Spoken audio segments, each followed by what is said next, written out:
Assalamualaikum warahmatullahi wabarakatuh. Namaku Wisnu dari FEB UGM.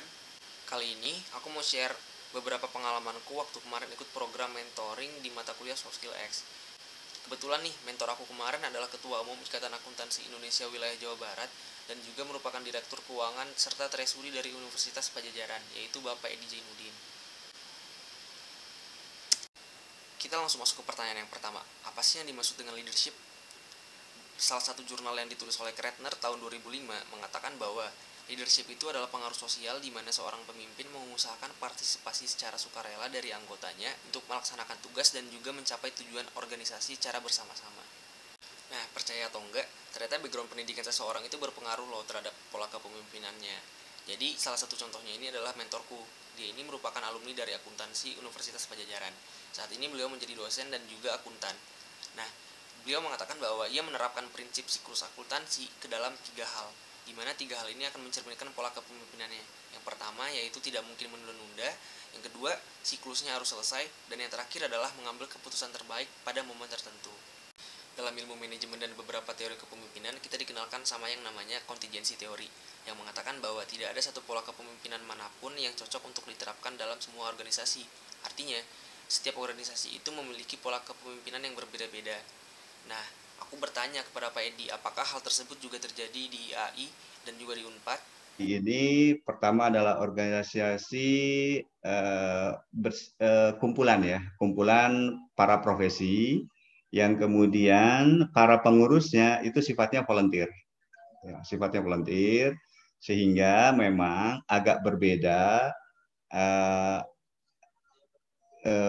karakter dari organisasi ini membuat gaya kepemimpinan saya juga agak berbeda dibandingkan misalnya saya memimpin di saat ini sebagai Direktur Keuangan dan Treasury UNPAD, begitu ya, yang notabene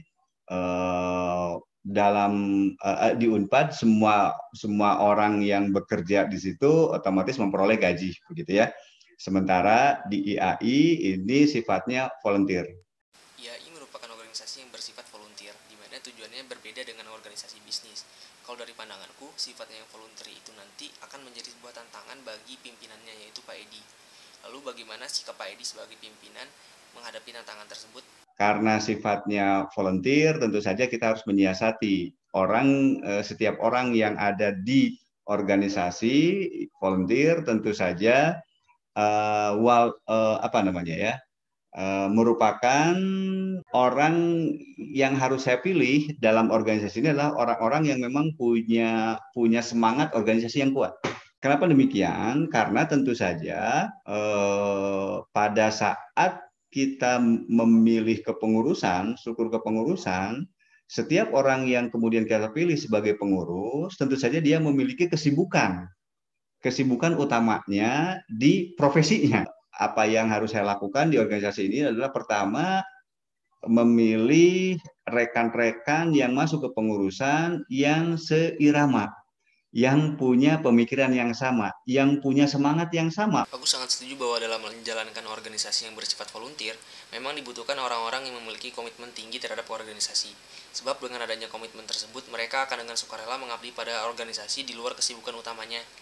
Nah, perbedaan tujuan antara individu dan juga organisasi seringkali menjadi kendala dalam sebuah organisasi yang bersifat volunteer, sehingga diperlukan penyelarasan tujuan pada awal perekrutan anggota. Lalu bagaimanakah penerapannya dalam organisasi?